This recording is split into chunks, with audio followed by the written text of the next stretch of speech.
Okay, तो शुरू करने जा रहे हैं हम बहुत ही इम्पोर्टेंट चैप्टर।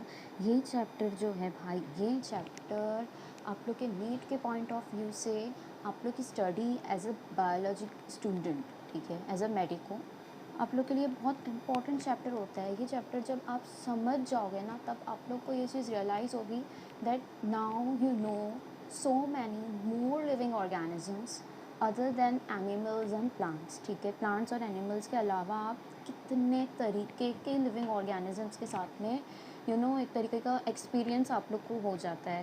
एक तरीके से आप लोग को समझ जाती है ये चीज़, आप लोग एक्सपीरियंस कर सकते हो, आप लोग को फील आता है कि यस नाउ वी नो कि हम जो एयर में चल रहे हैं, इनफैक्ट वो एयर में भी we have millions of micro organisms. जो आप पेन होल्ड कर रहे हो, जो आप बुक लिए हो, वो बुक पे भी पता नहीं कितने माइक्रो ऑर्गेनिजम्स है, कितने रहते हैं आपके आसपास। इवन इन योर रेफ्रिजरेटर कितने माइक्रो ऑर्गेनिजम्स है। Yes right, I am telling you ना, रेफ्रिजरेटर उसका टेम्परेचर लो होता है, अंदर बहुत सारे माइक्रो ऑर्गेनिजम्स मर जाते हैं उस टेम्परेचर पे, लेकिन ऐसे अभी भी लिविंग स्पीशीज़ होती है जो ठंडे टेम्परेचर पे भी रह सकती है। हम पढ़ेंगे ये चैप्टर में, आप लोग को हर जगह माइक्रो ऑर्गेनिजम्स मिलेंगे।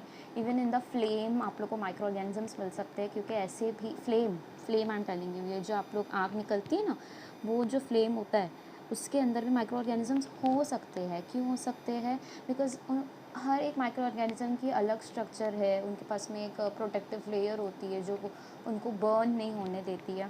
बहुत सारी चीज़ें हैं, बैक्टीरियाज है, वायरसेस है, वायरॉइड्स है, प्रायंस है, ये सारे बहुत तरीके के आप लोग को मिलेंगे। एल्गे है, फंजाई है, फंजाई भी माइक्रो ऑर्गेनिज्म होते हैं। बताओ कौन सा ऐसा फंजाई जो माइक्रो ऑर्गेनिज्म है?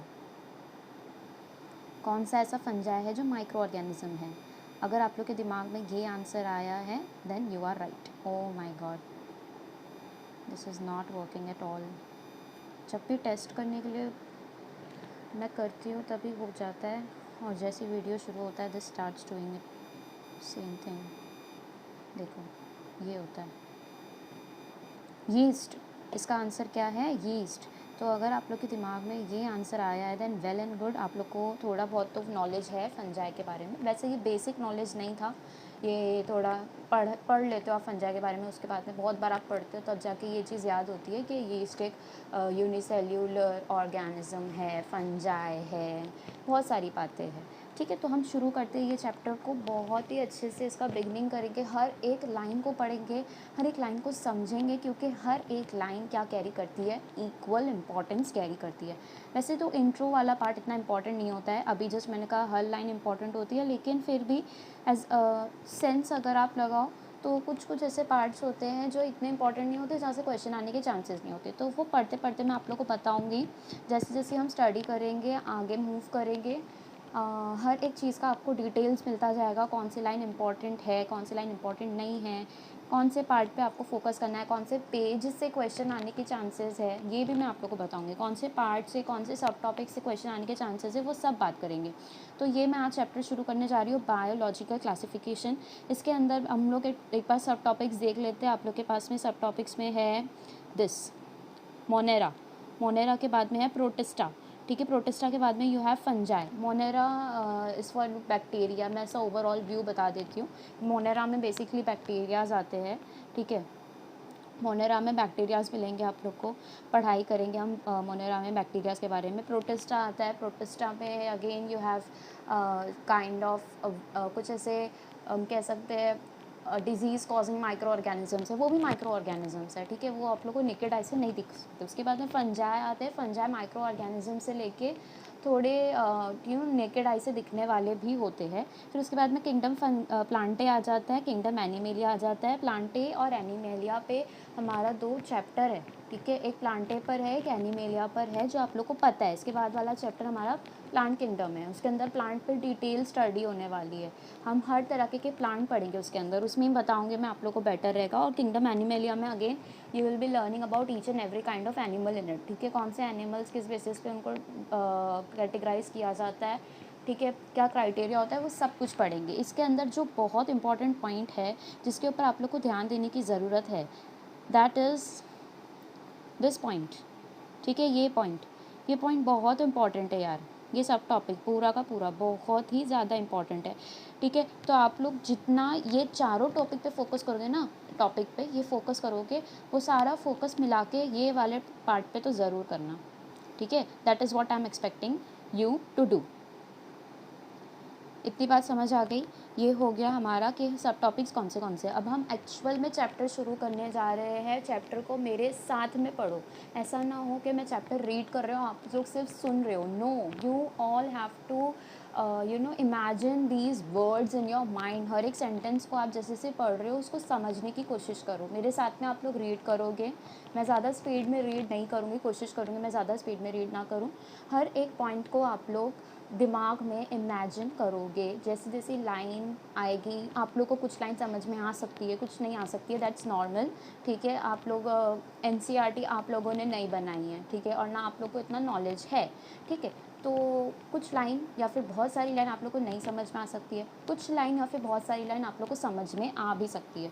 तो जो समझ में आ सकती है उसके ऊपर तो कम से कम फोकस करो। आप लोग पहले फोकस करोगे तो आप लोग को ये पता चलेगा कि आप लोग कितने इजीली ये किताब को आप हैंडल कर सकते हो, कितने अच्छे से ओवरकम कर सकते हो। सो लेट्स स्टार्ट, ठीक है। मैंने बताया है, अपनी टेक्स्ट बुक पे सामने रख लो, मैं तो बोलती हूँ, ठीक है। जस्ट इन केस आप लोगों को कुछ मार्क करना हो, मैंने अगर कुछ इंपॉर्टेंट बता दिया, टेक्स्ट बुक सामने रखो, पेन पेंसिल निकाल दो, हाईलाइटर है, अगर हाईलाइटर फर्स्ट टाइम रीड कर रहे हो तो हाईलाइटर बिल्कुल यूज़ नहीं करना, ठीक है। हाईलाइटर बिल्कुल यूज़ नहीं करना। शुरू करते हैं हमारा चैप्टर। किससे करेंगे? दिस इज़ फाइन, ठीक है। नहीं, I think is this fine. कुछ इम्पॉर्टेंट पॉइंट आएगा ना, मैं वहाँ पे नहीं, मुझे ये पसंद नहीं आ रहा है। आई थिंक मुझे यही अच्छा लग रहा है, दिस इज़ फाइन, ठीक है। तो ये है, शुरू करते हैं यार, चलो मुझे थोड़ा सा चेंज कर लेने दो उसको। ओके, हो गया है ना, डन, ठीक है। रीडिंग करना शुरू करेंगे। मैं जैसे जैसे रीड करूँगी वो सारे पॉइंट्स आप लोग भी समझेंगे, और कई इंपॉर्टेंट पॉइंट आएगा, अगर मैं पेन से उसको टिक मार्क करूँगी then you also have to do that, ठीक है। शुरू करते हैं। Since the dawn of civilization there have been many attempts to classify living organisms, ठीक है। मतलब जैसे जैसे लोगों में डेवलपमेंट आना शुरू हुई, लोग तरक्की करना शुरू किए, तो साइंस के लाइन में भी वो लोग आगे बढ़े, और साइंस के लाइन में आगे बढ़े, बायोलॉजी की लाइन में आगे बढ़े, केमिस्ट्री, फिज़िक्स, सब चीज़ पैरेलल चल रही थी। वहाँ पे जब बायोलॉजी की बात करें हम, तो बहुत सारे ऐसे साइंटिस्ट थे, ठीक है, जिन लोगों ने एनिमल्स या फिर लिविंग ऑर्गेनिजम्स को क्लासीफाई करना शुरू किया। और सिर्फ साइंटिस्ट ही नहीं, अगर मैं आप लोग को बताऊँ, आप लोग के जो विलेजेस में आप देखोगे जिनके पास में फार्म हाउस है, ठीक है, या फिर आपके पास में अगर दिस काइंड ऑफ थिंग, अगर आप लोग ज़ू में गए होंगे तो वहाँ पे ना एनिमल्स को क्लासिफाई किया जाता है। अगर आप देखोगे जो खेती बाड़ी करते हैं ना, जिनकी पूरी खेत होती है, उनसे उनको तो सबसे ज़्यादा नॉलेज होती है इन चीज़ों की, ठीक है, किस बेसिस पे कौन से एनिमल को क्लासीफाई किया जाए, और वो करते हैं, ठीक है। उनको ये चीज़ पता नहीं चलती है, लेकिन दे आर क्लासीफाइंग और एनिमल्स, ठीक है। कैसे क्लासीफाई कर रहे हैं वो भी पढ़ेंगे। It was done instinctively, not using criteria that were scientific, but born out of need to use organisms for our own use, for food, shelter, clothing. तो यहाँ पे साफ समझ में आ रहा है कि हमने उसको साइंटिस्ट होने के बेसिस पे हमने उसको एज अ साइंटिस्ट नहीं क्लासीफाई किया, हमने उसको किस तरीके से क्लासीफाई किया, एज अ नॉर्मल ह्यूमन, ठीक है। नॉर्मल ह्यूमन मतलब एज अ कॉमन पर्सन, ठीक है, अपने यूज़ के लिए हमने उसको क्लासीफाई किया, राइट।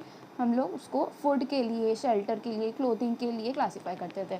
अब जो काम एक डॉग करता है, वो काम जो काम एक हॉर्स करता है, वो काम ये डॉग नहीं कर सकता, ठीक है।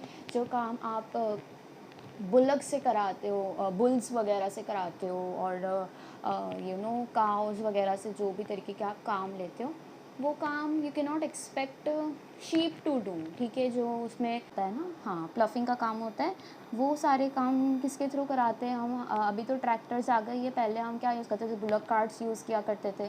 उसके अंदर अपने आप सीड्स बो होती थी, नहीं, खड्डे बनते थे, उसके अंदर सीड्स हम डालते थे, ठीक है। तो ये सारे काम हम किसके थ्रू कराते थे, अच्छे उस वो काम के जो लायक हो उस एनिमल को हम यूज़ करते थे। We can not use sheep for this purpose, we can not use goats for this purpose, लेकिन गोट्स और शीप्स को हम किसके लिए यूज़ कर सकते हैं, टू ईट, राइट। और उधर से मिल्क मिलता है हमको बहुत सारी चीज़ें मिलती है, ठीक है, हमको वूल मिलता है शीप्स और गोट्स से। तो हर एक काम के लिए हम डिफरेंट एनिमल को यूज़ करते हैं, ठीक है। और उसी वे में हम लोग उसको क्या करते हैं, क्लासीफाई करते हैं। एनिमल का तो वूल नहीं, उसका एनिमल बोल रही हूँ, डॉग का वूल तो नहीं यूज़ कर सकते ना, उनके पास वूल होता भी नहीं है by the way. Aristotle was the earliest to attempt a more scientist basis for classification, ठीक है। अभी एरिस्टोटल का यहाँ पे नाम आ गया है, ठीक है, तो समझ जाओ आप लोग का जो चैप्टर है वो थोड़ा थोड़ा ना स्पीड पकड़ रहा है, थोड़ा थोड़ा आप लोग को बोल रहा है कि ध्यान दो चैप्टर में, ठीक है। एरिस्टोटल का नाम आ गया है। सबसे पहला क्वेश्चन बन रहा है, who was the earliest to attempt a more scientific basis for classification, so you should know it was no one but it was Aristotle, ठीक है। ये तो कलर थोड़ा डार्क हो रहा है नहीं,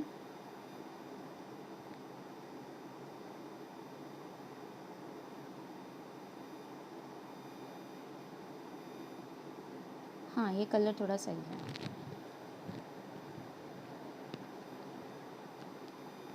यस दिस इज़ राइट, ठीक है। तो it was done instinctively not using criteria, ये हमने पढ़ लिया। एरिस्टोटल के बारे में बात कर रहे थे। एरिस्टोटल अर्लीस्ट, सबसे पहले जिसने किया है वो कौन है, तो इट वॉज एरिस्टोटल। उन्होंने थोड़ा कॉम्प्लेक्स बेसिस पे इनको क्लासीफाई करना शुरू किया। जब उसके पहले तक मतलब हम इस बेसिस पे करते थे, फूड शेल्टर क्लोथिंग के बेसिस पे हम एनिमल्स को क्लासीफाई करते थे। तो इन्होंने अभी क्लासीफाई किया, किस बेसिस पे किया, he use simple morphological characters to classify plant into trees, shrubs and herbs. उन्होंने प्लांट्स को क्लासीफाई किया, ठीक है, सिर्फ एनिमल्स को क्लासीफाई नहीं किया जा सकता, प्लांट्स को भी किया जा सकता है। किस बेसिस पे इन्होंने किया है प्लांट्स को क्लासीफाई, ही यूज्ड सिंपल मॉर्फोलॉजिकल कैरेक्टर्स। मतलब मॉर्फोलॉजिकल कैरेक्टर्स का मतलब होता है, मॉर्फोलॉजिकल कैरेक्टर्स का मतलब, जस्ट अ सेकेंड, कहाँ गया, हाँ, मॉर्फोलॉजिकल कैरेक्टर्स का मतलब होता है आप लोग के सिंपल बाहर से दिखने वाले स्ट्रक्चर्स, या फिर आप कह सकते हो फिज़िकल अपीयरेंस, फिज़िकल बेसिस पर उन्होंने इसको क्या किया, क्लासीफाई किया, ठीक है। फिज़िकल बेसिस पर इन्होंने इसको क्लासीफाई किया। Where is this, just a second, I am trying to do this perfectly.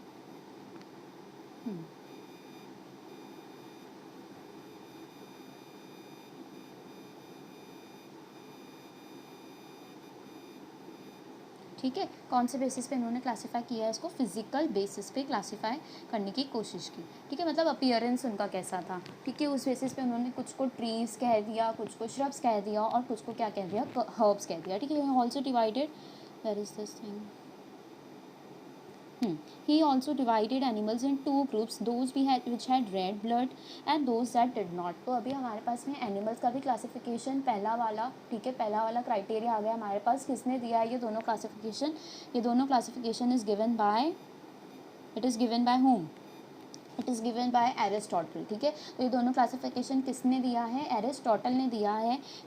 दो क्लासिफिकेशन दिया उसने, एक प्लांट का भी दिया है और एक एनिमल का भी दिया है। प्लांट का किस बेसिस पे दिया उन्होंने classification, it was on the basis of morphological characters, ठीक है। और दूसरा वाला क्लासिफिकेशन आपका आ जाता है एनिमल के लिए, ठीक है। एनिमल का क्लासिफिकेशन वो भी एरिस्टोटल ने किया, किस बेसिस पे किया, जिनके पास में रेड ब्लड सेल्स होते हैं और जिनके पास में रेड ब्लड नहीं होता है। सेल्स की बात नहीं कर रहे हम, जिनके पास में रेड ब्लड था, जिनके पास में नहीं था। अब आप लोग के दिमाग में से क्वेश्चंस आ रहे होंगे, कुछ बच्चे होंगे, कौन से एनिमल्स होते हैं जिनके पास में रेड ब्लड नहीं होता। तो आप लोग ने कभी कॉकरोच मारे हो, ठीक है, कॉकरोच के अंदर से कभी भी लाल खून नहीं निकलता, ठीक है, उसके अंदर से वाइट कलर का पानी जैसा कुछ निकलेगा, दैट इज़ इट्स ब्लड, ठीक है। तो ज़रूरी नहीं है ब्लड आपका रेड हो, उसको हम हीमोलिम्फ कहते हैं शायद, यस वो पढ़ेंगे, ठीक है। तो ये हो गया एरिस्टोटल का पार्ट, ठीक है। याद करना है आप लोग को, हर एक पॉइंट को आप लोग को नोट डाउन करना है। ऐसे एक काम करते हैं हम, we can do one thing, we can just clear this page, और जो पॉइंट आप लोग को मार्क करना है उसको मैं मार्क कर देती हूँ।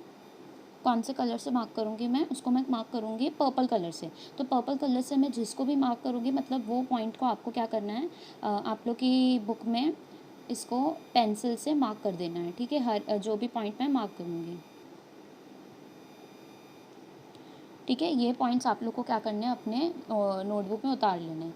ठीक है, अब ये हो जाता है। नेक्स्ट अपना आता है क्या, this in Linnaeus time. Linnaeus दूसरे बंदे का नाम आ गया है, प्लीज़ नोट डाउन। दूसरे बंदे के बारे में बात की जा रही है, मतलब आई सॉरी, दूसरे साइंटिस्ट के बारे में बात की जा रही है। ठीक है, लीनियस टाइम और टू किंगडम क्लासिफिकेशन। ठीक है, two kingdom system of classification with plant and animalia kingdoms was developed that included all plants and animals respectively. ठीक है, तो लीनियस के टाइम पर, ठीक है, दो किंगडम का क्लासिफिकेशन हुआ है, two kingdom system of classification हुआ था with plant and animals was develop that included all plants and animals. System did not distinguish.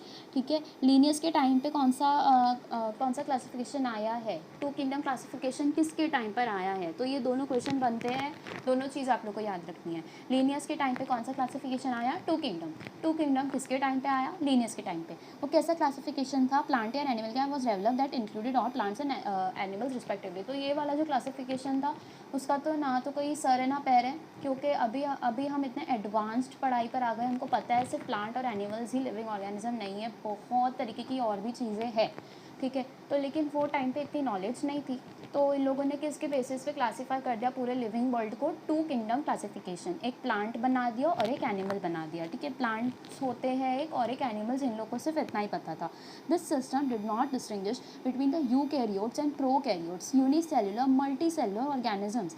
अब ये थोड़ा इंपॉर्टेंट है बच्चों, ठीक है, ये इंपॉर्टेंट है। क्यों इंपॉर्टेंट है, मैं इसको मार्क करती हूँ यहाँ पे आप लोग को। सिंपल क्वेश्चन, ठीक है, सिंपल क्वेश्चन बन सकता है, यस बन सकता है कि ये जो था ये सही क्यों नहीं था। अब मुझे बताओ, हमने अभी समझा ये चीज़ कि टू किंगडम क्लासिफिकेशन में सिर्फ प्लांट और एनिमल्स है, उसके अंदर माइक्रो ऑर्गेनिजम्स नहीं हैं। उसके अंदर माइक्रो ऑर्गेनिजम्स है, लेकिन गलत वे में उनको क्लासीफाई किया गया, उनको प्लांट्स के अंदर डाल दिया गया है, एनिमल्स के अंदर डाल दिया गया है। That is not right. तो यहाँ पे वही लिखा है, this system did not distinguish between the eukaryotes and the prokaryotes. अभी जो यूकैरियोट्स होते हैं, यूकैरियोट्स क्या होते हैं ये भी नहीं पता होगा, मैं बता देती हूँ। यूकैरियोट्स वो होते हैं जिनके सेल के पास में वेल डेवलप न्यूक्लियस होता है। ठीक है, वेल डेवलप न्यूक्लियस का मतलब होता है उनका न्यूक्लियस अच्छे से बना हुआ होता है। ठीक है, वो विजिबल होता है। ठीक है, जब आप उसको माइक्रोस्कोप से देखोगे तो वो विजिबल होता है, वो मिक्स नहीं होता साइटोप्लाज्म के साथ में। लेकिन वही अगर प्रोकैरियोट्स की बात करोगे तो प्रोकैरियोट्स का जो न्यूक्लियस होता है वो उनके सेल के साथ में थोड़ा मिक्स्ड टाइप का लगता है। ठीक है, तो उतना वेल डेवलप नहीं होता है, वो प्रोकैरियोट्स होते हैं। Unicellular multicellular organisms, unicellular organisms मतलब कि जो एक सेल वाले, मल्टीसेलुलर मतलब बहुत सारे सेल वाले जो है, ठीक है, ऑर्गेनिजम्स। ठीक है, एंड फोटोसिंथेटिक, एक सेकेंड यार, ठीक है, तो this system did not distinguish between eukaryotes, prokaryotes, unicellular multicellular organisms and photosynthetic and non photosynthetic fungi organisms. ठीक है, तो ये जो ब्रैकेट पे लिखा है उसको पहले बाद में समझेंगे, पहले ये समझेंगे फोटोसिंथेटिक और नॉन फोटोसिंथेटिक क्या है। फोटोसिंथेटिक जो खुद से फोटोसिंथेसिस अंडरगो कर सकते हैं। ठीक है, they can undergo photosynthesis on their own, मतलब वो खुद से फोटोसिंथेसिस कर सकते हैं। मतलब फोटोसिंथेसिस आपको पता है, they are preparing their food, sunlight के थ्रू जो करते हैं उसको फोटोसिंथेसिस, राइट। तो कुछ ऐसे होते हैं जो फोटोसिंथेसिस कर सकते हैं, कुछ ऐसे होते हैं जो नहीं कर सकते। ठीक है, they are dependent on other organisms. ठीक है, या फिर वो ऐसे डार्क लाइट में रहने वाले प्लांट्स होते हैं जिनको सनलाइट की ज़रूरत, इतनी खास ज़रूरत नहीं होती है। तो ऐसे भी होते हैं, ठीक है, जो खुद से फोटोसिंथेसिस नहीं कर सकते, राइट।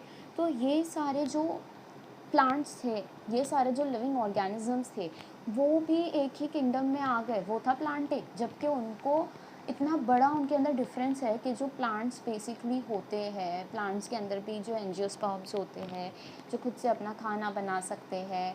ठीक है, तो उनको गलत वे में क्लासीफाई किया उन्होंने, राइट।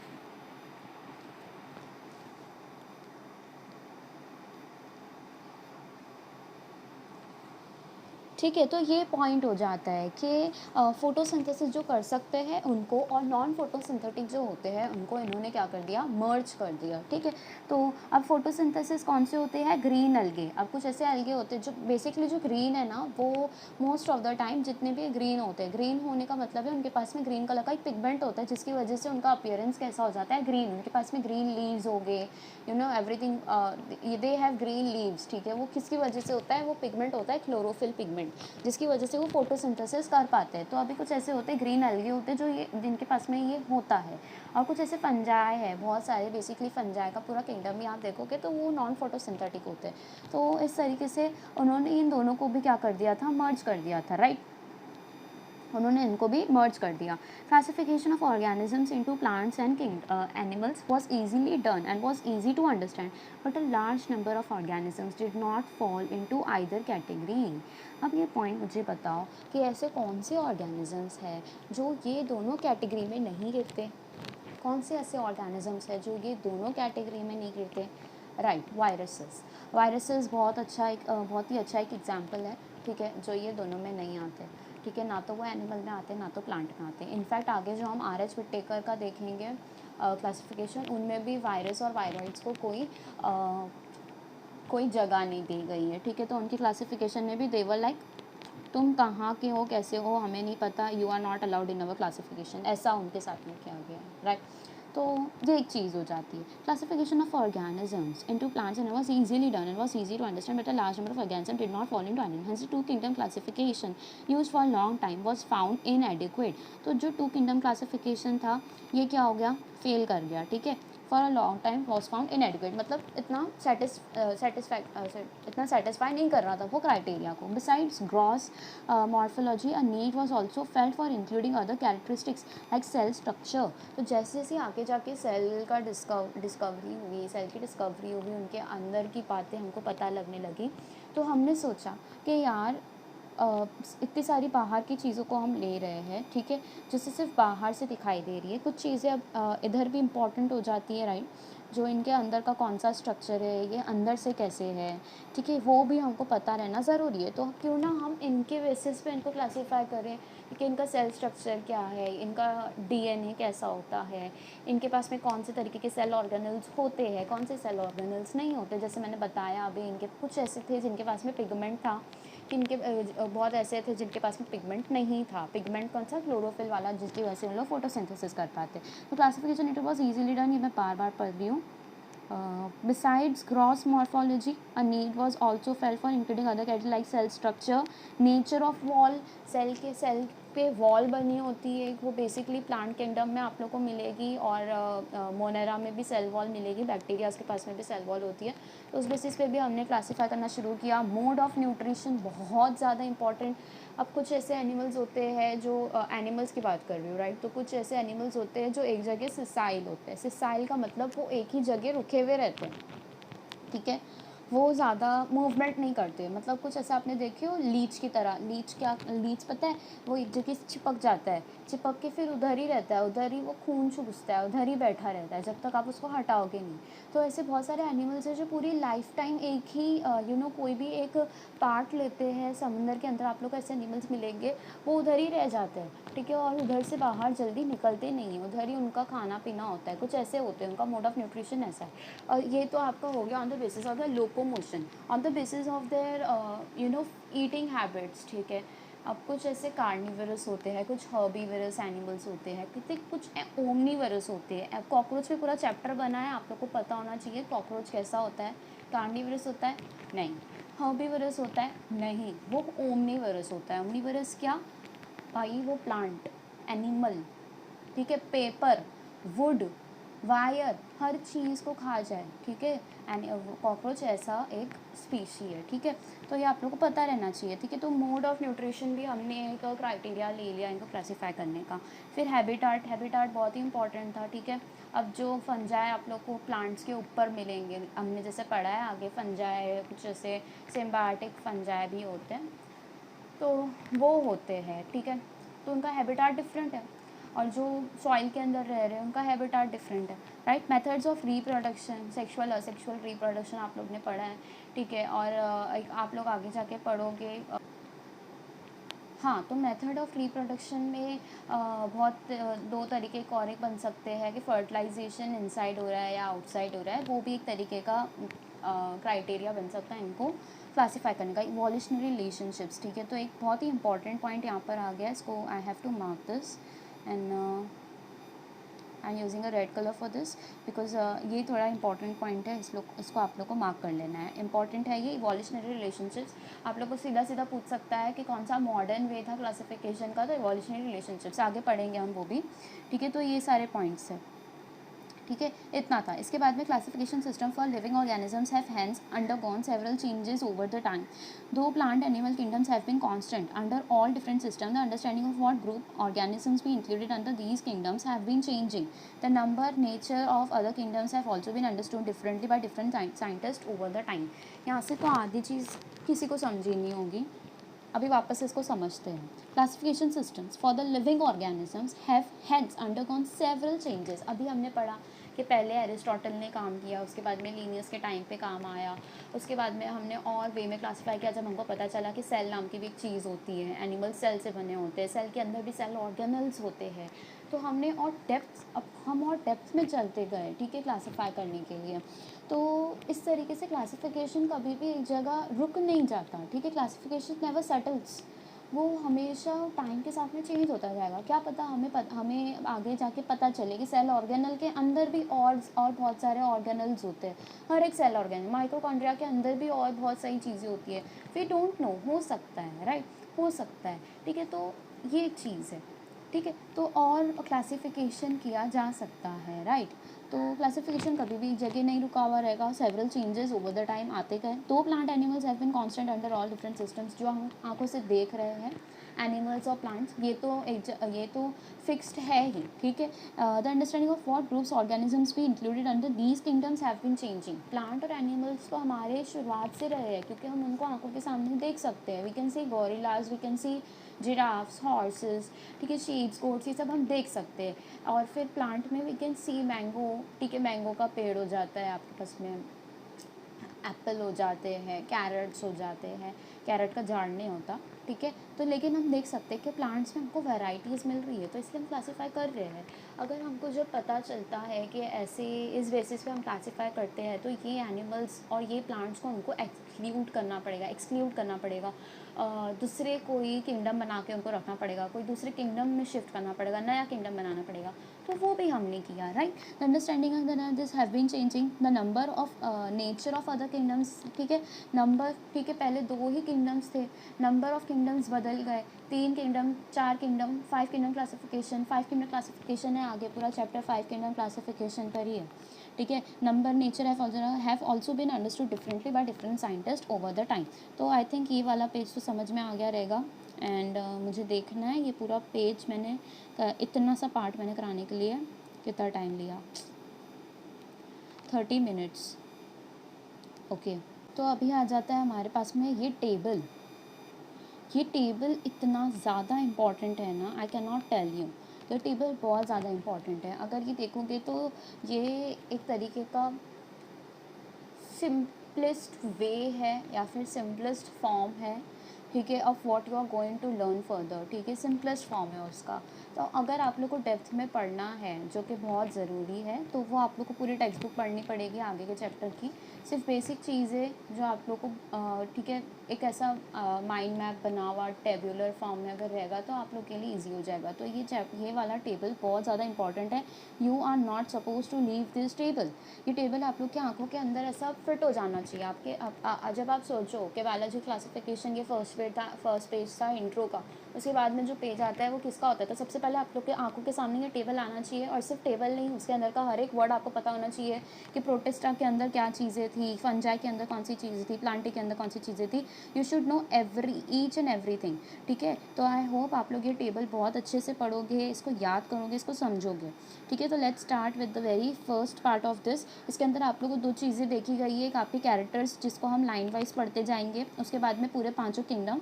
ये 5 किंगडम कहाँ से आए थे वो भी मैं आप लोग को बता देती हूँ, आगे भी आने वाली वो चीज़ वैसे मैं बता देती हूँ पहले कि ये वाला जो 5 किंगडम आप देख रहे हो, ये 5 kingdom classification was given by R.H. Whittaker। R.H. Whittaker, just a second.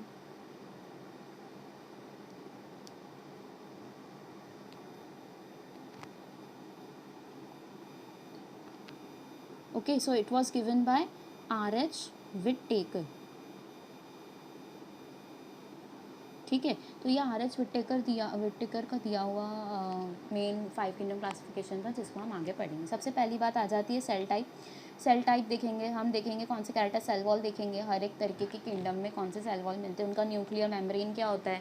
Cell type मतलब कि यूकैरियोट है या प्रोकैरियोट है, ठीक है। उसके बाद में सेल वॉल में आप देखो कि प्रेजेंट है या नहीं है, और अगर है तो किसकी बनी हुई है, वो भी कहीं कहीं लिखा हुआ है। जैसे यहाँ लिखा है नॉन सेल्यूलोसिक, ठीक है, सेल्यूलोज नहीं होता है उनके अंदर, तो नॉन सेल्यूलोसिक लिखा हुआ है। फिर नेक्स्ट आ जाता है आप लोग के पास न्यूक्लियर मेम्ब्रेन, किसके पास में है किसके पास में नहीं है, क्योंकि न्यूक्लियर मेम्ब्रेन नहीं होता ना, जो प्रोकैरियोटिक होते हैं उनके पास में न्यूक्लियर मेम्ब्रेन नहीं होता है, और जो यूकैरियोटिक होते हैं तो उनके पास में होता है। बॉडी ऑर्गेनाइजेशन कैसा है, सेल्यूलर है, टिश्यू लेवल है, बॉडी लेवल ऑर्गेनाइजेशन है, system organ system level organisation है ये। उसके बाद में आ जाता है मोड ऑफ न्यूट्रिशन कैसा है, ऑटोट्रॉफिक है या फिर हेट्रोट्रॉफिक है या फिर सेप्रोफाइटिक है। सेप्रोफाइटिक के नाम आप लोग ने, आधे लोगों ने नहीं सुना होगा, मैं बताती हूँ। सेप्रोफाइटिक मतलब जो डेड और डिकेइंग मैटर पे फीड करते हैं, ठीक है, मतलब जो भी डिकेइंग मैटर मिल जाता है, पत्तियाँ गिर गई, लकड़ी गिर गई कहीं से, तो उसके ऊपर जो आप लोग को मिलते हैं ना, वही होते हैं हमारे क्या, सेप्रोफाइटिक लिविंग ऑर्गेनिजम्स। तो सबसे पहले देखते हैं मोनेरा।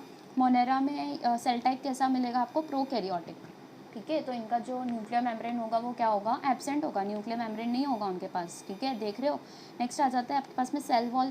सेल वॉल कैसी होती है इनकी, पॉलीसेक्राइड की होती है, अमीनो एसिड की होती है, पॉलीसेक्राइड, ठीक है। सेल वॉल इनकी पॉलीसेक्राइड और अमीनो एसिड की बनी होती है, you have to remember this. और नॉन सेल्यूलोसिक होती है, ये मेजर डिफरेंस है प्लांट्स और मोनेरा के। इसमें जो प्लांट्स होते हैं उनकी सेल वॉल कैसी होती है, सेल्यूलोसिक होती है, you have to keep this in mind, ठीक है। यहाँ पर आप लिख दो, ठीक है। प्लांटे में सेल्यूलोज है, देखो यहाँ पे लिखा भी है सेल्यूलोज है प्लांटे में, लेकिन इनके पास में नहीं है, तो ये चीज़ आप याद रखो। आप लोग के दिमाग में हो सकता है ऐसे बैठे बैठे ख्याल आ जाए, कभी हो सकता है एग्जाम के दिन ही ख्याल आ जाए और आप लोग कंफ्यूज हो जाओ कि मोनेरा था और प्लांट था, उनके अंदर क्या डिफरेंस था, जब दोनों के पास में सेल वॉल होती है तो फिर क्या डिफरेंस था। तो डिफरेंस ये था कि इनकी जो सेल वॉल है वो पॉलीसेक्राइड और किसकी है, अमीनो एसिड की है, और जो प्लांटे हैं उनके पास की जो सेल वॉल है वो सेल्यूलोजिक है, ये उनका डिफरेंस है, ठीक है। तो सेल्यूलोज इनके पास में है, इनके पास में सेल्यूलोज नहीं है, ठीक है, सेल्यूलोसिक सेल वॉल नहीं है। न्यूक्लियर मेम्ब्रेन एब्सेंट है क्योंकि प्रोकैरियोटिक है, जितने भी यूकैरियोटिक है उनके पास में न्यूक्लियर मेम्ब्रेन प्रेजेंट है। तो मेरे ख्याल से तो ये वाले पॉइंट को याद रखना इज़ नॉट सो इम्पॉर्टेंट, क्योंकि जब आप लोग को ये पता होता है जो प्रोकैरियोटिक होते हैं मतलब ही वही कि उनके पास में न्यूक्लियर मेम्ब्रेन डेवलप नहीं होता, तो ये पॉइंट अलग से याद रखना बेकार है ना। आप लोग को ये पता होना चाहिए कि जो प्रोकैरियोटिक है मतलब कि यही कि उनके पास का न्यूक्लियर मेम्ब्रेन कैसा होता है, एब्सेंट होता है, उनका न्यूक्लियर मेम्ब्रेन नहीं होता है, तभी उनका न्यूक्लियस मिक्स्ड फ्यूज्ड किया हुआ लगता है जब भी। तो ये पार्ट हमने समझ लिया कि न्यूक्लियर मेम्ब्रेन आप लोग को इधर से याद कैसे करना है। उसके बाद में बॉडी ऑर्गेनाइजेशन मैंने बताया, मोनेरा का बॉडी ऑर्गेनाइजेशन कैसा होगा, ऑफ कोर्स सेल्यूलर होगा, वो माइक्रो ऑर्गेनिज्म होते हैं, माइक्रोस्कोपिक होते हैं, तो सेल्यूलर लेवल पे, ये भी सेल्यूलर लेवल पर है। जो फंजाई होते हैं ना वो सेल्यूलर लेवल से लेकर नेकेड आई से दिख सके मतलब मल्टी सेल्यूलर लेवल तक के होते हैं, तो ये कैसे आ जाएंगे, मल्टी सेल्यूलर लूज टिश्यू आ जाएंगे। एक सेल्यूलर भी होता है, दैट इज़ योर ईस्ट, आप लोग को भी याद रखना है। दूसरा आता है फिर उसके बाद में प्लांटे कैसा है, टिश्यू ऑर्गन लेवल का है, ठीक है। तो इनके पास में सिस्टम भी होता है, we can say organ system classification, लेकिन इनका सिस्टम इतना बेहतरीन नहीं होता, they don't have neural system, right. फिर एनिमेलिया में you have tissue organ system, तो इनका टिश्यू लेवल पे भी है, इनका ऑर्गन सिस्टम लेवल पे भी है, लेकिन इनका जो है टिश्यू है, ऑर्गन है और ऑर्गन सिस्टम है, मतलब कि we have a complete system for each and every process that we undergo in our daily life. आप सांस ले रहे हो, क्या प्लांट सांस लेता है, नहीं, वो क्या कर रहा है, वो खाली गैसेज एक्सचेंज कर रहा है, that is not called breathing, breathing इनके अंदर नहीं है। हम ब्रीथ करने के लिए हमारे पास में पूरा एक रेस्पिरेशन होता है, वो रेस्पिरेशन इन प्लांट्स करके चैप्टर है, उसके अंदर भी रेस्पिरेशन मतलब क्या, एक तरीके से exchange of gases, utilisation of gases, ठीक है, O2 CO2 बहुत सारे गैसेस होते हैं, ठीक है। और यहाँ पर आपके डाइजेस्ट करने के लिए होता है बहुत सारी चीज़ें, बहुत सारे सिस्टम होते हैं डाइजेस्ट करने के लिए, वो एनिमल्स वगैरह में मिलते हैं। मेन सबसे बड़ी चीज़ न्यूरल सिस्टम, आप लोग का ठीक है, न्यूरल सिस्टम होता है वेल डेवलप्ड, आपके पास में मसल्स होती है, मसल्स तो नहीं मिलती ना प्लांट्स में, कहाँ मिलती है muscles, they don't have muscles, तो लोकोमोशन तो भूल ही जाओ, ठीक है। प्लांट्स में लोकोमोशन इज़ नॉट पॉसिबल, ठीक है, और उनके पास में न्यूरल सिस्टम भी नहीं होता, तो that is the difference between planting and animal. फिर मोड ऑफ न्यूट्रिशन आ जाता है, ऑटोट्रॉफिक होते हैं, कौन है ये, मोनेरा वाला पार्ट है, ऑटोट्रॉफिक होंगे, कीमोसिंथेटिक होंगे, ठीक है, ऑटोट्रॉफिक है, केमोसिंथेटिक है। केमोसिंथेटिक मतलब केमिकल्स उनको चाहिए होते हैं, बेसिकली केमिकल बनाते हैं वो, ठीक है। फोटोसिंथेटिक होते हैं, केमिकल्स के थ्रू अपना खाना बना सकते हैं कुछ, और कुछ लाइट के थ्रू बना सकते हैं। फोटो का मतलब ही क्या होता है, लाइट होता है। एंड हेट्रोट्रॉफिक, हेट्रोट्रॉफिक मतलब जो किसी और पे डिपेंडेंट है वो। हेट्रोट्रॉफिक के अंदर यू हैव सैप्रोफाइटिक, ठीक है, और होते हैं पैरासिटिक। तो कुछ ऐसे एनिमल्स होंगे जो दूसरों से खाना ले रहे होते हैं, जैसे कि एनिमल्स और प्लांट्स, ठीक है, होते हैं, और माइक्रो ऑर्गेनिजम्स भी ऐसे होते हैं। तो हेट्रोट्रॉफिक मतलब आप लोग को तीनों तरीके के इसके अंदर मिल जाएंगे, ऑटोट्रॉफिक मिल जाएंगे, हेट्रोट्रॉफिक मिल जाएगा, और सैप्रोफाइटिक मिल जाएंगे। Saprophytic is basically part of this only, ठीक है, part of this which you call that as this heterotrophic, ठीक है। तो ये हेट्रोट्रॉफिक ही होते हैं बेसिकली। जस्ट अ सेकेंड यार, ठीक है। तो हमने पढ़ लिया ऑटोट्रॉफिक था, केमोसिंथेटिक था, फोटोसिंथेटिक था। आई होप सारी पॉइंट्स आप लोग को क्लियर हो रही हो। सैप्रोफाइटिक, हेट्रोट्रॉफिक के अंदर ही सैप्रोफाइटिक आएगा, बिकॉज अगेन हेट्रोट्रॉफिक का मतलब होता है किसी और पे डिपेंड होना, या तो आप कोई लिविंग ऑर्गेनिज्म के थ्रू खा रहे हो, या तो डेड डिकेइंग मैटर पे से खा रहे हो। ये दोनों ही चीज़ किस में आ जाती है, हेट्रोट्रॉफिक, क्योंकि you are not making your food on your own, you are dependent on either decaying twigs and all these things, decaying matter, decaying bread, ठीक है, ये सब चीज़ों पे आप डिपेंड कर रहे हो, तो वो हेट्रोट्रॉफिक में आना। फिर नेक्स्ट आ जाता है आपका, किसके लिए, ये था प्रोटिस्टा के लिए, राइट।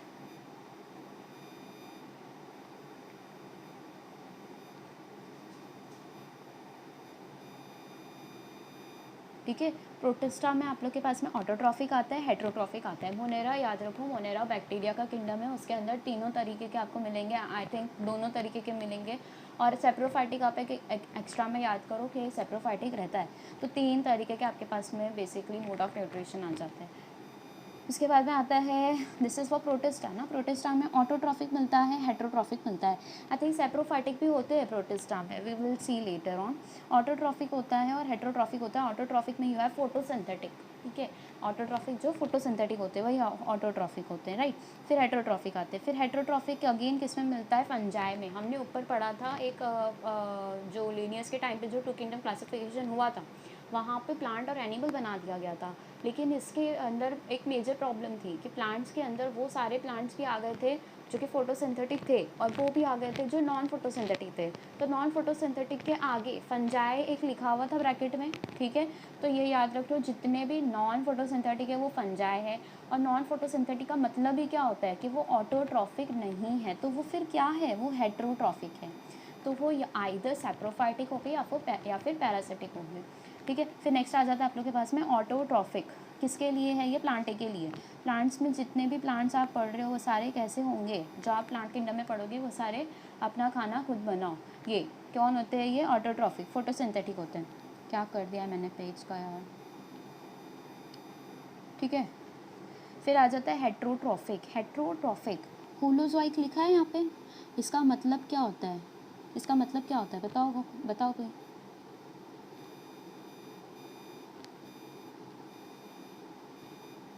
जस्ट अ सेकेंड ना, होलोजोइक का मतलब क्या होता है, किसे पता है। होलोजोइक का मतलब होता है कि इंजेस्ट करना फूड को। बेसिकली क्या मतलब होता है इसका, इसका मतलब होता है इंजेस्ट करते हैं फूड को। इंजेस्ट करना मतलब खाना, ingest food, that is called as holozoic mode of nutrition. तो कुछ ऐसे एनिमल्स होते हैं जो फूड को इंजेस्ट करते हैं, और कुछ सैप्रोफाइटिक होते हैं, ठीक है। तो कुछ एनिमल्स हमारे पास में ऐसे आ जाएंगे जो फूड इंजेस्ट करते हैं, और कुछ ऐसे आएंगे जो सैप्रोफाइटिक होते हैं, वो डिकेइंग ट्विग्स को क्या करते हैं, खाते हैं, होलोजोइक।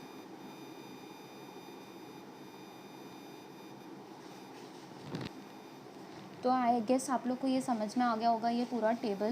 ये पूरे टेबल में मैंने आप लोग को बताने की कोशिश की है कि इसका बेसिक आप लोग फ्रेमवर्क कैसे कर सकते हो। आप लोग को ये चीज़ें याद रहनी चाहिए, ये पता रहना चाहिए आप लोग को। बहुत ही अच्छे से इसको लर्न करो, पूरा माइंड में रट लो, ये पूरा फिगर आप लोग के दिमाग में बैठ जाना चाहिए। पहला कौन सा नाम था, उसके बाद में कौन सा नाम था। इसको याद करने का एक तरीका मैं बता दूँ, ठीक है। आई गेस बहुत सब लोग ऐसे ही याद करते होंगे कि इसको है ना इस बेसिस पे करो कि आप लोग है ना अंडर डेवलप से डेवलप्ड की तरफ जा रहे हो, ठीक है। अंडर डेवलप से किसकी तरफ जा रहे हो, डेवलप की तरफ जा रहे हो। तो सबसे पहले कौन आएगा, जो बिल्कुल डेवलप नहीं है, ठीक है। उसके सबसे पहले आएगा जो बिल्कुल डेवलप नहीं है, बिल्कुल भी डेवलप नहीं है। तो वो कौन सा पार्ट है, वो बैक्टीरियाज का पार्ट है। वो कौन सा क्लासिफिकेशन, कौन सा किंगडम है, वो बैक्टीरियाज का किंगडम है। बैक्टीरिया का किंगडम कौन सा है, मोनेरा है, ठीक है। तो सबसे पहले कौन आ जाता है, मोनेरा। मोनेरा क्या है आपके लिए, बैक्टीरियाज का पार्ट है,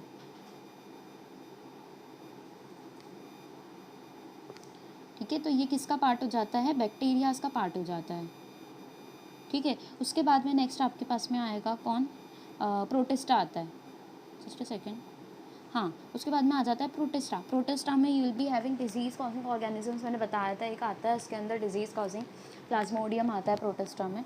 और बहुत अगेन ये कैसे होते हैं, ये बैक्टीरियाज के जैसे ही होते हैं, ठीक है। यूनिसेल्युलर होते हैं। डिफरेंस सिर्फ इतना होता है इनके बीच में कि ये प्रोकैरियोटिक है और ये यूकैरियोटिक है, ठीक है। इनका सेल वॉल हमने नहीं देखा ना, ये सेल वॉल वाला पार्ट मैंने स्किप कर दिया क्या, ठीक है। सेल वॉल अभी देखते हैं। सेल वॉल में ये है कि इनके पास में सेल वॉल होती है, कुछ के पास में होती है, कुछ के पास में सेल वॉल नहीं होगी। तो ये चीज़ याद रखो, सारे प्रोटिस्ट्स के पास में सेल वॉल नहीं है। यहाँ पे फंजाई है, दे हैव सेल वॉल। इनकी सेल वॉल डिफर करती है by plant, from plant and from Monera. क्यों डिफर करती है, क्योंकि इनका सेल वॉल कॉम्पोजिशन अलग है। इनका सेल वॉल किससे बना है, काइटिन से बना है। और जो प्लांट्स था उनका सेल वॉल बना था सेल्यूलोज से, तो इसलिए हम कहते हैं plants have cellulosic cell wall. और ऑन दी अदर हैंड हमारे पास में ये आता है, पहला कौन था, मोनेरा। मोनेरा के अंदर हमने सेल वॉल देखा प्रेजेंट होती है। प्रोटिस्ट में हमने क्या देखा, cell wall present in some of them, not all of them, ठीक है।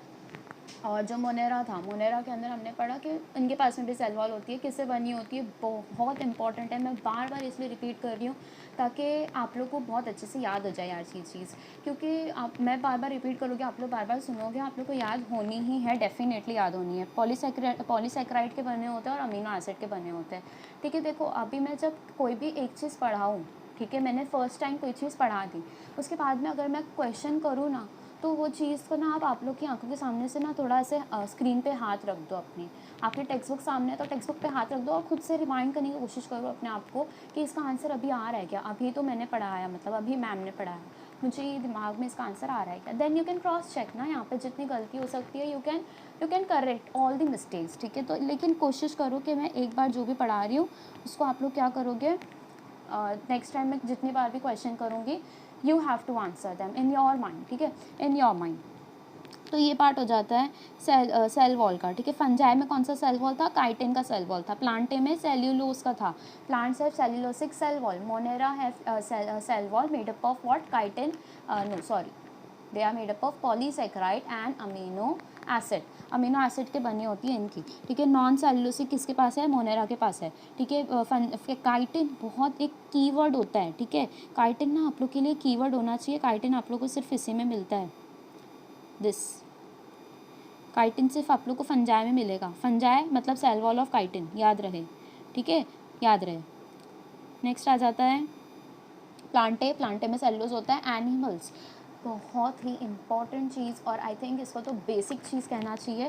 प्लांट्स के पास में सेल वॉल नहीं होती, इसीलिए वो प्लांट्स बोल रही हूँ, एनिमल्स सो सॉरी, एनिमल्स के पास में सेल वॉल नहीं होती, इसीलिए उनको हम एनिमल्स कहते हैं। They are lacking cell wall, ठीक है। तो ये चीज़ अगेन याद रखो, ठीक है, याद रखोगे, ये टेबल याद हो जाएगा।